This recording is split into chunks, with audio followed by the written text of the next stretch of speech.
بسم اللہ الرحمن الرحیم. جو نماز سے فارغ ہو چکے اللہ تعالیٰ کے ذکر میں اور درود شریف پڑھنے میں آہستہ مشغول رہے. اعوذ باللہ من الشیطان الرجیم. بسم اللہ الرحمن الرحیم. حامیم والکتاب المبین انا انزلناه فی لیلۃ مبارکہ انا كنا منذرین فیہا یفرق کل امر حکیم امرا من عندنا انا كنا مرسلین رحمتا من ربک انہ هو السمیع العلیم رب السماوات والارض وما بینہما ان کنتم موقنین لا الہ الا هو یحیی ویمیت ربکم ورب آبائکم الاولین بل هم فی شک یلعبون فارتقب یوم تأتی السماء بدخان مبین یغشی الناس هذا عذاب علیم. اللہم صل وسلم علی النبی وعلی آلہ واصحابہ وبارک وصلی وسلم علیہ. حق تعالیٰ کے فضل احسان مہربانی سے حرمین شریفین کی حاضری نصیب ہوئی اور عمرہ وطنیہ، عمرہ جیرانہ، عمرہ من التنعیم سب نصیب ہوئے الحمدللہ. حق تعالیٰ کا خاص فضل احسان مہربانی شامل حال رہی. طبیعت بھی خاصی بہتر رہی،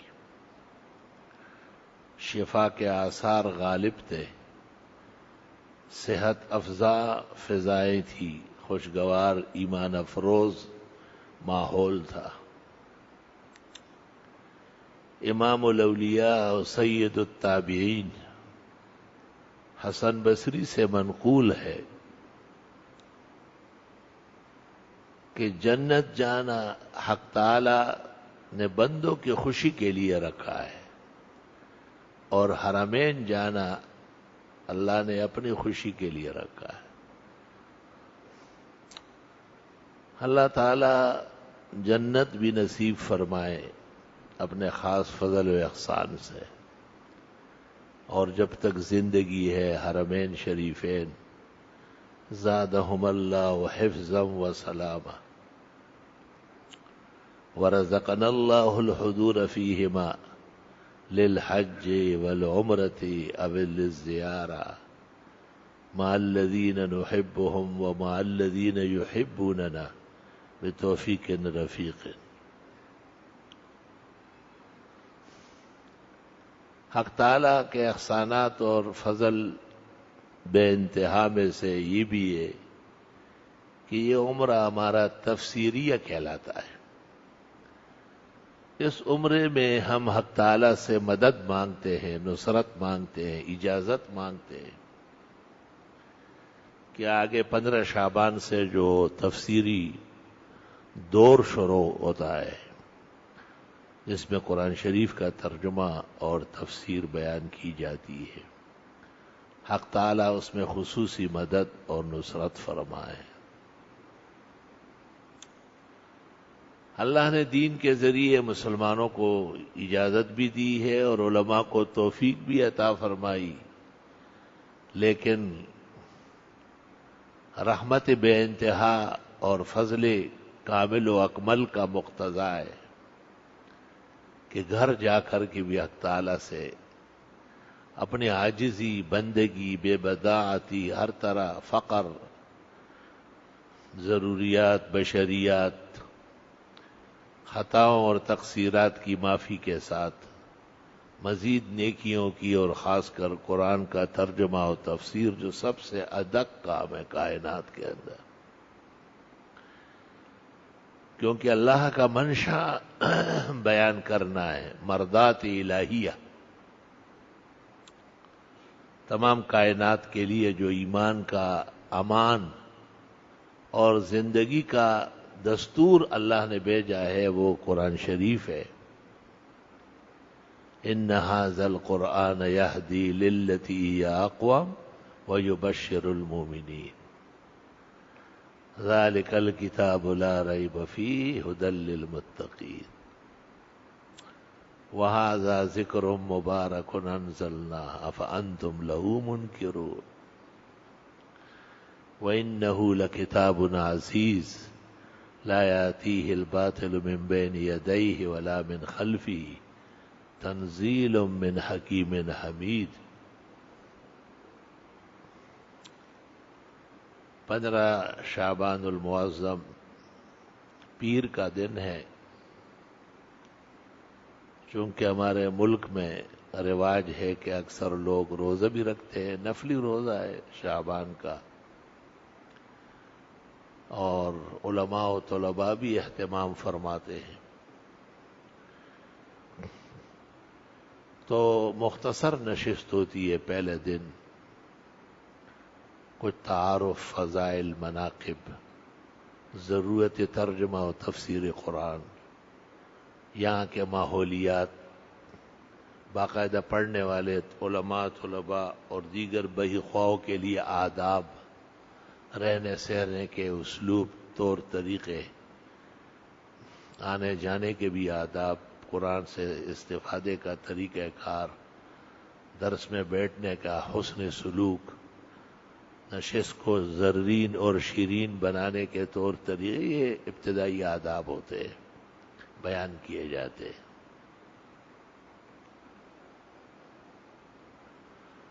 پندرہ شعبان لیلۃ النصف من شعبان جسے احادیث مبارکہ اور آثار شریفہ میں فرمایا ہے۔ اس سلسلے میں 8 احادیث ہے، 5 اسنادی طور پر ضعیف یا موضوع یا مجعول گردانی گئی ہے، اور 3 روایتیں صحت اور حسن کو پہنچ رہی ہے۔ مشہور زمانہ محدث، محققین کے اسعد و سادات نجم الدین غیتی نے اس پر مفصل کتاب لکھی ہے، اور ابن رجب حنبلی نے اللطائف کے نام سے ایک کتاب لکھی ہے، اس میں بھی اوقات مبارکہ اور لیلۃ البرات، شعبان کی 15ویں رات کے طور طریقے، اور آیا یہ رات ہے بھی یا نہیں، بعض تابعین اور صحابہ سے منقول ہے کہ یہی رات اور لیلۃ القدر ایک ہے۔ ابو بکر ابن العربی نے غصے میں آ کر تمام روایات نسخ آجال، تقسیم ارزاق اور دیگر مواقیت تتعلق بلیلۃ النصف من شعبان کا صریح انکار فرمایا۔ اسی ڈب پہ ہمارے سعودی بھائی بھی چل پڑے۔ کاش کہ علم کی فراوانی ہوتی، کاش کہ علماء حرمین کے سینے کھلے ہوتے، گفتگو سے نہ گھبراتے۔ لا الہ الا اللہ، استغفر اللہ واتوب الیہ۔ اتنا کافی ہے کہ فقہائے امت جو اطباء ہے، سب سے فریس جماعت ہے، عقل نقل روایت درایت کے اصل امین علماء ہیں، جن کا حدیثی اور قرآنی نام فقہا ہے۔ فقہا نے لیلۃ النصف من شعبان تسلیم کیا ہے، ہدایہ میں ہے، فتح القدیر میں ہے، عنایہ میں ہے، بنایہ میں ہے، درایہ میں ہے، بحر میں ہے، نہر میں ہے، تبیین میں ہے، شمس الائمہ کے مبسوط میں ہے، زرنوجی کے مبسوط میں ہے۔ ما من کتاب یشتہر عندنا وَلَهُ مَزَايَا وَمَفَاخِرْ عِنْدَ الْعِلْمِ وَالْعُلَمَاءِ إِلَّا ذَكَرُوا هَذِهِ اللَّيْلَةَ بِالدَّلَائِلِ وَالْبَرَاهِينِ وَبِالْآثَارِ الْجَلِيلَةِ والروایات الجمیلہ.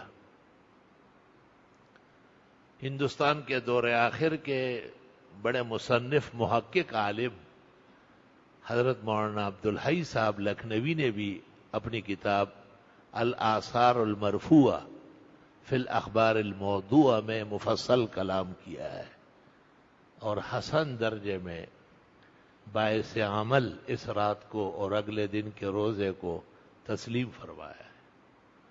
فجزاهم اللہ عنا وعن ھذا الدین احسن الجزاء.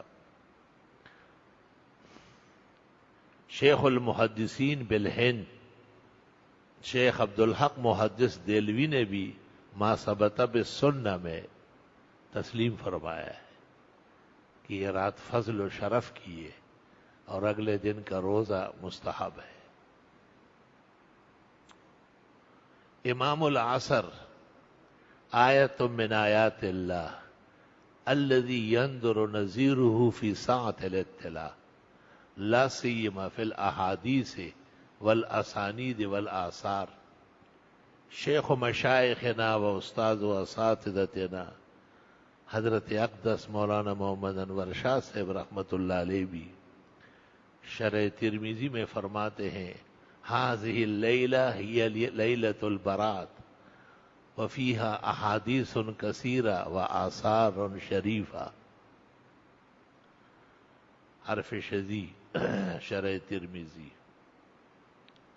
نہ جانے کس وجہ سے استاذ محقق شارح البخاری و ترمذی حضرت مولانا محمد یوسف صاحب بنوری کو معارف السنن لکھتے وقت حضرت شاہ صاحب کی یہ عبارات نظر نہیں آئی یا ان کے نسخے میں نہیں تھی یا خیال نہیں ہوا،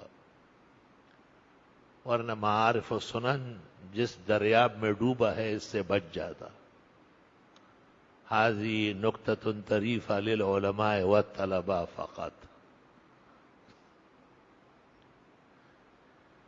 لا الہ الا اللہ وحدہ لا شریک لہ العلم للرحمن جل جلالہ وسواہ فی جہالاتہ یتغمغم ما للتراب وللعلوم وانما یسعی لیعلم انہ لا یعلم. وَإِن كُنْتَ لَا تَدْرِي فَتِلْكَ مُصِیبَةٌ وَإِن كُنْتَ تَدْرِي فَالْمُصِیبَةُ أَعْظَمُ. اللہم صل وسلم علی النبی وعلی آلہ واصحابہ وبارک وصل وسلم علیہ.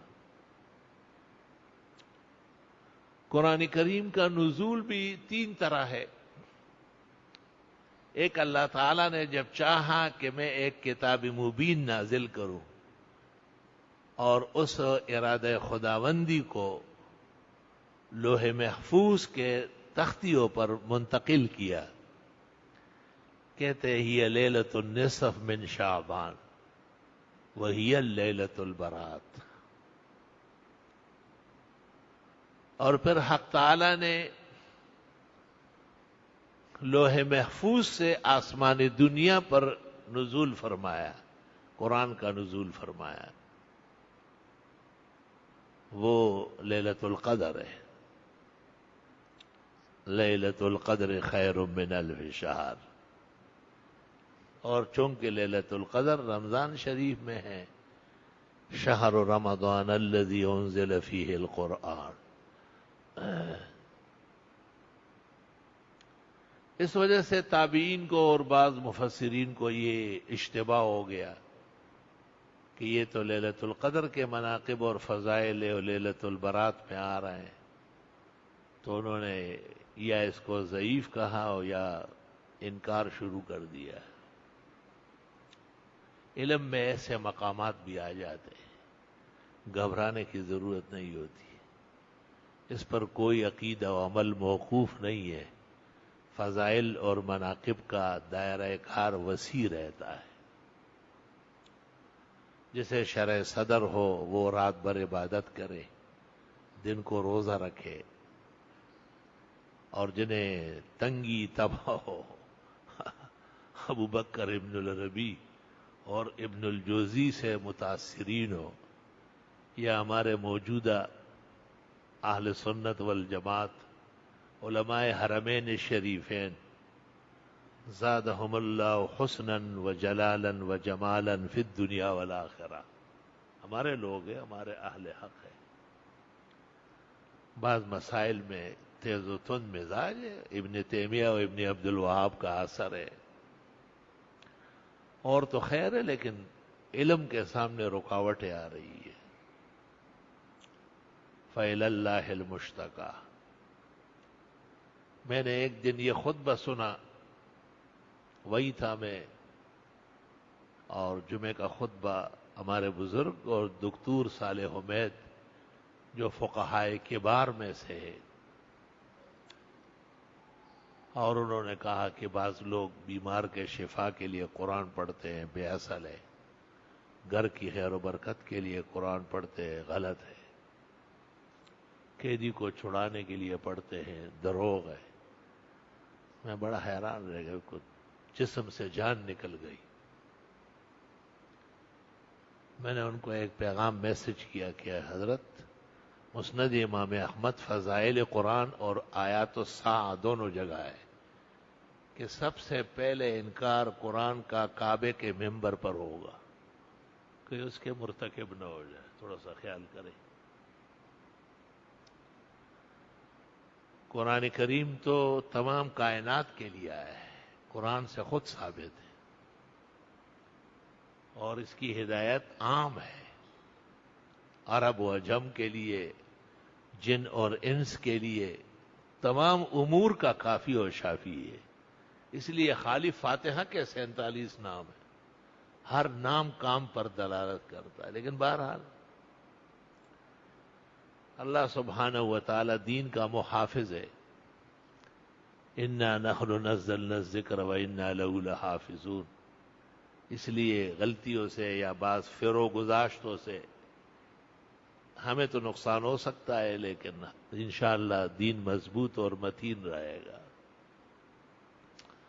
بعض لوگ ہمارے ملک کے بدعتیوں کو دیکھ کر جو اس رات کو میلے ٹیلے لگاتے اور جشن اور تمام خرافات بکتے ہیں، ان ناکارہ عناصر کے ناکارہ ناکردنیوں کو دیکھ کے سمجھتے ہیں کہ یہ صحیح ہے اور نہیں ہونا چاہیے. ٹھیک ہے، لیکن المعروف لا یترک لاجل المنکر کالصلاۃ الجنازہ لاجل النیاحہ.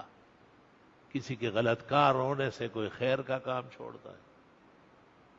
ہمارے فقہائے کرام، ہمارا ایمان ہے کہ نبوت کی صحیح تعبیر فقہا نے کی ہے، اور محدثین متفق ہے.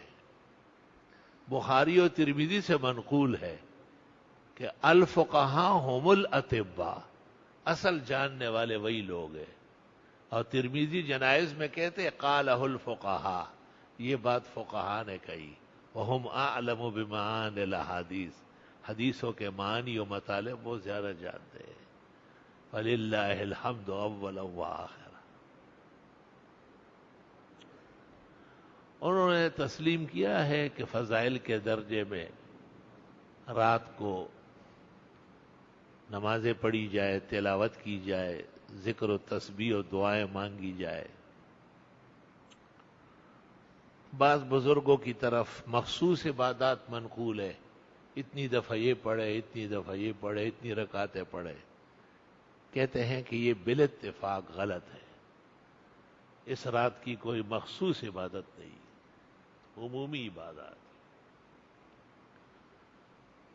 بعض غنیہ کی طرف شیخ عبد القادر کی طرف منسوب ہے، بعض قوت القلوب ابو طالب مکی کی طرف ہے، بعض لمحات خواجہ کی طرف ہے. شاید اس غلو اور زیادتی کی وجہ سے بعض محدثین نے انکار صریح فرمایا. آیا نسخ الاجال، تقسیم الارزاق کی احادیث صحت کو پہنچ رہی ہے کہ شب برات کو اگلے سال تک اموات اور احیاء بٹتے ہیں اور ان کے رزق، روزی، صحت، مرض، آنا جانا سب درج ہوتا ہے؟ بلاد عرب کے انور شاہ شیخ و مشائخنا و استاذ و اساتذتنا شیخ زائد الکوثری نے فضیلت النصف من شعبان میں تسلیم کیا ہے کہ یہ تصح انشاءاللہ تعالی. کہتے ہیں کہ ایک آدمی کا نکاح ہو رہا ہوتا ہے، کسی کے ہاں بچہ پیدا ہو رہا ہے اور اس کی موت کا فیصلہ ہو چکا ہے. ایک روایت آلوسی نے نقل کی ہے روح المانی میں کہ لیلۃ النصف من شعبان میں فیصلہ ہوتا ہے اور رمضان کے آخری عشرہ یا لیلۃ القدر میں سونپا جاتا ہے فرشتوں کو، ملائک کو، کہ یہ کام آپ نے اس سال کرنے ہیں.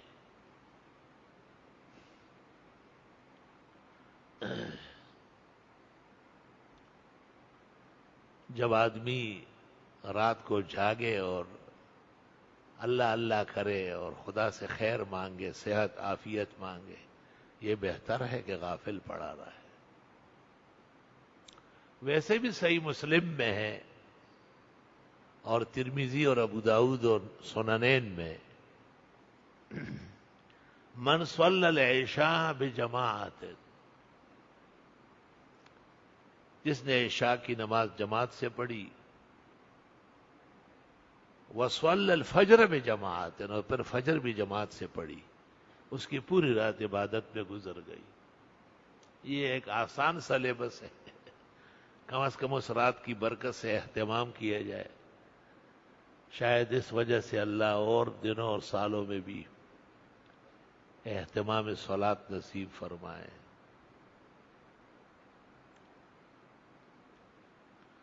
کوئی حرج نہ ہو، طبیعت برداشت کر رہی ہو تو استحباب و استحسان کے درجے میں اگلے دن کا روزہ بھی رکھا جائے.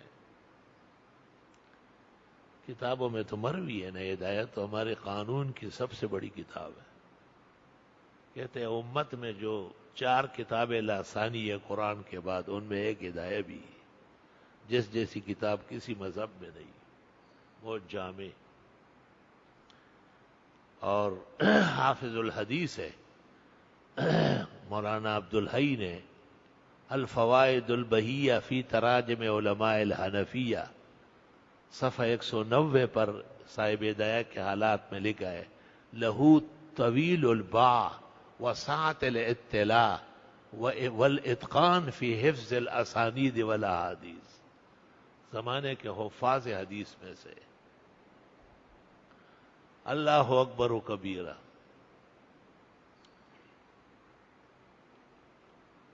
تو لیلۃ النصف من شعبان 15ویں رات مخصوص عبادات نہیں ہے. اتنی رکعت، یہ ایک بزرگ کی طرف کسی نے منسوب پمفلٹ دکھایا، وہ غلط ہے. انہوں نے ہمیشہ سوال جواب میں اس کا رد کیا ہے، کسی نے بہتان تراشی کی ہے. اور عمومی روایات، ہم تو لیلۃ الجمعہ کو بھی افضل ترین رات سمجھتے ہیں، ہم نے اس لیے اس کو اختیار کیا ہے واعظ نصیحت کے لیے. اور موطا میں ہے کہ عبداللہ ابن مسعود بھی جمعرات یا لیلۃ الجمعہ کو واعظ فرماتے تھے، کیونکہ جو فضل شرف جمعے کا ہے تو وہ رات کا بھی ہے. لیلۃ الجمعہ، شب جمعہ. الحمدللہ. اللہ تعالی سلامت رکھے دینی اداروں کو جو ناموسی دین کو محفوظ رکھتے ہیں.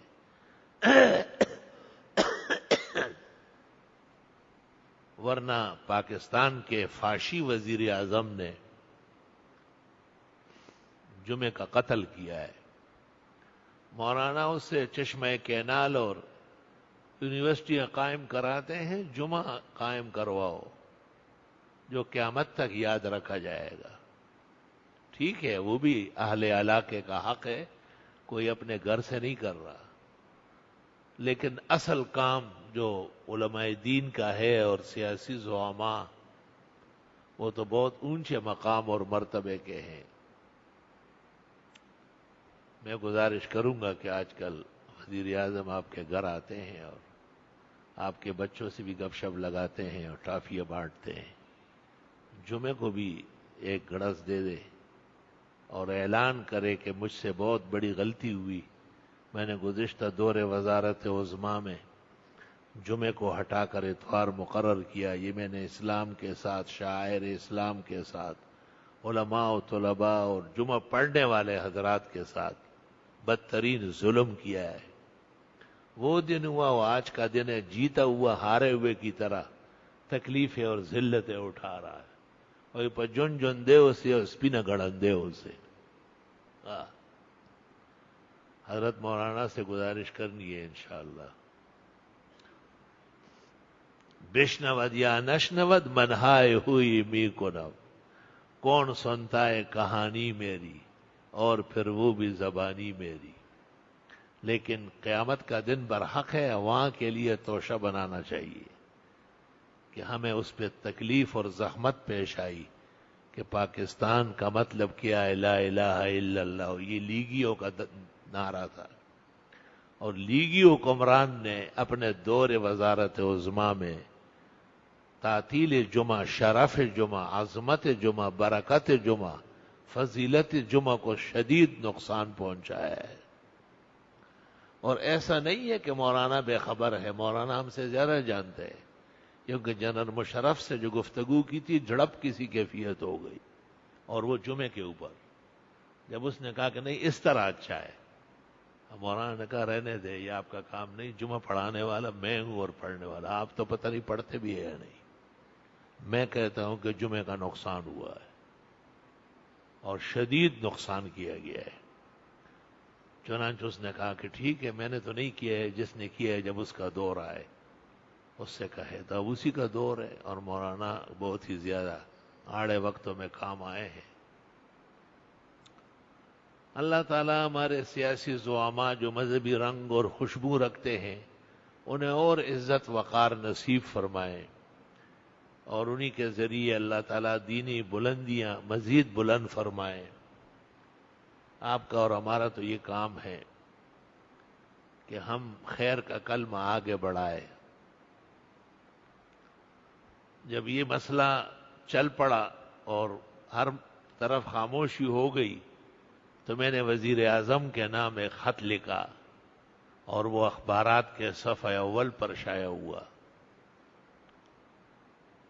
اور اس میں نے ان سے یہ استدعا کی کہ آپ کے دور میں آپ کے ہاتھ سے جمعے کا قتل ہوا ہے، آپ اسے جلدی بحال کریں، اور شاید کہ پھر ملے یہ ذوق نظر نہ ہو۔ حضرت مولانا نے بھی اس خط کی تقسیم کی، بہت خوشی ظاہر کی اور کہا میں اس پر کام کروں گا۔ اور بھی ملک بھر کے اکابر علماء نے عاجز اور فقیر کے نام دعائیہ اور شکریہ کا خط لکھے۔ طلباء علماء کو وقت پر مل جائے گا، اس کی کاپیاں تقسیم ہوتی ہے یہاں درس میں، انشاءاللہ ایک ریکارڈ خط ہے، اس میں جمعے کے بارے میں فضائل و مناقب دیکھ کر آپ کی آنکھیں کھل جائے گی کہ جمعہ کیا چیز ہے۔ الحمدللہ اللہ ہماری زندگی میں جمعہ پھر بحال فرمائے اور اتوار کا منحوس دن عیسائیوں کے ہاں واپس لوٹا دے۔ لیکن افسوس یہ ہے کہ صرف حکمران نے نہیں، ہمارے اپنے مسند نشینوں نے بھی جمعے کو اتوار کو ختم بخاری ہو، اتوار کو دینی تقریب، افسوس صد افسوس، جن سے امید وفا تھی وہ بے وفا نکلے، جنہیں اس پر جانیں کٹوانی تھی اور قربانیاں دینی تھی اور ناراض رہنا تھا، وہیں اس کو سمجھے ہی نہیں، یا سمجھے اور مجبور ہو گئے۔ ہمیں تو کوئی مجبوری پیش نہیں آئی۔ اللہ کے فضل و کرم سے بڑا احسان اللہ کا یہ ہے کہ میں کہیں جاتا ہوں یا کوئی پروگرام ہو تو پہلی شرط یہ ہوتی ہے کہ اتوار کا پروگرام نہیں رکھو گے، اور مجھے اتنا دکھ پہنچتا ہے جس طرح کوئی پادری ہو چکا ہو، میں کہتا ہوں یہ آپ کا دن نہیں ہے، یہ عیسائیوں کا دن ہے، چونکہ وہ یہاں 170 سال حکومت کر چکے ہیں، ان کے جانے کے بعد بھی آپ کے ان کے دن منا رہے ہیں۔ اگر اسلام کو یہ موقع اور غلبے کی شان نصیب ہو جاتی جو اس کا حق تھا تو آج امریکہ اور برطانیہ میں بھی جمعے کی تعطیل ہوتی۔ الحمدللہ افغانستان میں جمعے کی تعطیل ہے، اور بلاد عرب میں نے اس خط میں اس کو لکھا ہے وزیر اعظم کو، میں نے کہا جہاں آپ نے شاہی مہمانی گزاری ہے وہاں بھی جمعے کے دن کی تعطیل ہے الحمدللہ، لہذا آپ بھی جمعے کی تعطیل بحال کریں۔ بہرحال ایک مسئلہ بیان ہوا شب برات کا، دوسرا مسئلہ تفسیری نشست جو 15 شعبان کو شروع ہونے والی ہے، اس کے لیے آپ سے دعائیں بھی کرانی ہے، اور تیسرا یہ کہ اللہ تعالی ہمارے میدان عمل کے رفقا کو مثبت کاموں کی توفیق عطا فرمائے، اور حکمرانوں کی اصلاح اور تسدید کا منصب اللہ ان سے ادا کروائے۔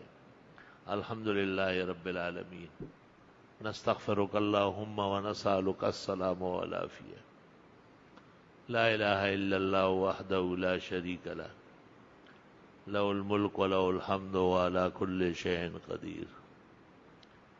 ربنا آتنا فی الدنیا حسنہ وفی الآخرۃ حسنہ وقنا عذاب النار۔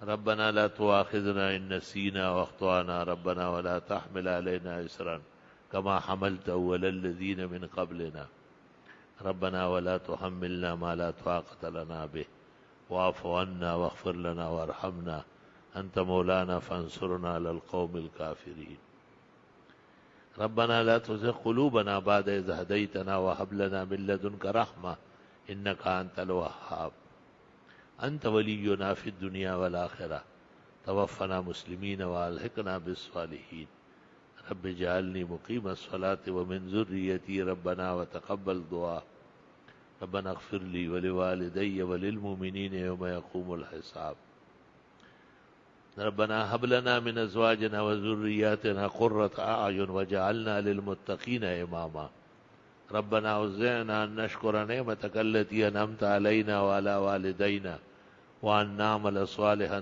ترضى وادخلنا برحمتك في عبادك الصالحين ربنا اغفر لنا ولاخواننا الذين سبقونا بالايمان ولا تجعل في قلوبنا غلا للذين امنوا ربنا انك رؤوف رحيم اللهم انا نسألك ثواب الشاكرين ونزل المقربين ومرافقة النبيين ويقين الصديقين وإخبات المؤمنين وشفاعة النبيين اللهم إنا نعوذ بك من عقابك وفتنة عبادك وشر بلادك اللهم ارحم عبادك وبلادك عما يوجب مقتك وغضبك اللهم ول أمورنا خيارنا ولا تول أمورنا شرارنا وارزقنا حكومة صالحة عادلة التي ترعى عبادك وبلادك أما يوجب مقتك وغضبك اللهم إنا نسألك الصحة والعفة والأمانة وحسن الخلق والرضا بالقدر اللهم اشفنا واشف قلوبنا وأسقامنا اللهم إنا نعوذ بك من جهد البلاء ودرك الشقاء وسوء القضاء وشماتة الأعداء اللهم إنا نسألك العفو والعافية في الدنيا والآخرة اللہ تعالی حاضرین مجلس کی دعائیں قبول فرمائے، اور جن لوگوں کے لیے یہ فکر مند ہیں حق تعالی ان کے حق میں بھی دعا قبول فرمائے، عالم اسلام سے تکلیفیں دور فرمائے، حرمین شریفین کو مزید استحکام، امن و سلامتی عطا فرمائے، ایمان و سلامتی توفیق رفیق کے ساتھ اللہ ہمیں حج و عمرے اور زیارات کے لیے آنا جانا آسان فرمائے، القدس کو اللہ آزادی عطا فرمائے، یہود پر قہر و عذاب نازل فرمائے، فلسطین و لبنان کے مسلمانوں کا امتحان معاف فرمائے، شام کے نہتے و معصوم بے قصور مسلمانوں کے ساتھ جو ظلم ہو رہا ہے، ظالمین و قہارین کو اللہ تعالیٰ جلدی مواخذہ فرمائے، پاکستان کے چپے چپے کی اللہ حفاظت فرمائے، چاروں صوبوں میں امن اور حفاظت عطا فرمائے، کراچی امن کا منبع و مرکز بنائے، مدارس، مساجد، علماء و طلباء، سچا جہاد و مجاہدین محفوظ فرمائے، مامون فرمائے، ہر جگہ فتح یاب فرمائے، اللہ بیماروں کو صحت شفا دے، مسلمان مردوں کی بخشش فرمائے، میری عدم موجودگی میں ہمارے عزیز محمد ہمایوں مغل اخسنی ان کی نانی صاحبہ فوت ہوئی ہے، اللہ مغفرت فرمائے اور پسماندگان کو صبر و اجر عطا فرمائے۔ اسی طرح ایک اور جاننے والے ہیں محمد یوسف خان، ان کی اہلیہ فوت ہوئی ہے، اللہ ان کی مغفرت فرمائے، پسماندگان کو صبر و اجر عطا فرمائے، اور محلے میں، شہر میں، ملک میں جہاں کہیں مسلمان مرد یا عورت ایمان پر، اسلام پر فوت ہوا ہے، اللہ تعالیٰ جنت نصیب فرمائے، احسان اور مہربانی کا برتاؤ نصیب فرمائے۔ آنے والے ایام میں جو تفسیری نشست کا آغاز حق تعالیٰ توفیق عطا فرمائے، اور خوب صحت، توانائی، تندرستی اور سلامتی، پڑھنے اور آنے جانے والوں کے لیے بھی سہولت عطا فرمائے۔ 75 ملکوں میں یہ آواز پہنچ رہی ہے اور وہ مستفید ہو رہے ہیں۔ اللہ ان تمام دور و دراز کے مسلمانوں کو ان نعمتوں سے ہمیشہ مالا مال رکھے، ان خوشیوں سے سرشار رکھے، عقائد کی پختگی، اعمال کا حسن، توحید کا استحکام، اور انبیاء اور خاص کر محمد عربی صلی اللہ علیہ وسلم کی سنت مقدسہ کے احیاء کی ہمیشہ توفیق رفیق فرمائے۔ شرک اور بدعت اور دیگر ناروا رسوم سے حق تعالی معاشرے کو پاک و صاف فرمائے۔ جتنی دعائیں انبیاء و مرسلین، اولیاء و متقین، اخیار و ابرار اور سید الرسل والنبیین، خاتم الانبیاء والمرسلین، شافع الشفعاء یوم الدین نبی کریم صلی اللہ علیہ وسلم نے مانگی، اللہ ہمیں بھی نصیب فرمائے۔ اور جتنے استعاذے فرمائے مصائب سے، شدائد سے، آفات سے، آحات سے، امراض سے، اسقام سے، ظاہری اور باطنی تکالیف سے پناہ مانگی گئی، اللہ ہمیں بھی محفوظ فرمائے، مامون فرمائے، اللہ عاقبت بخیر فرمائے، انجام بخیر و عافیت فرمائے۔ ربنا تقبل منا انک انت السمیع العلیم وتب علینا انک انت التواب الرحیم۔ فاللہ خیر حافظ و ارحم الراحمین۔ ما شاء اللہ لا قوۃ الا باللہ۔ سبحان ربک رب العزۃ عما یصفون وسلام علی المرسلین والحمد للہ رب العالمین، وصلی اللہ تعالی علی خیر خلقہ محمد وآلہ واصحابہ اجمعین برحمتہ۔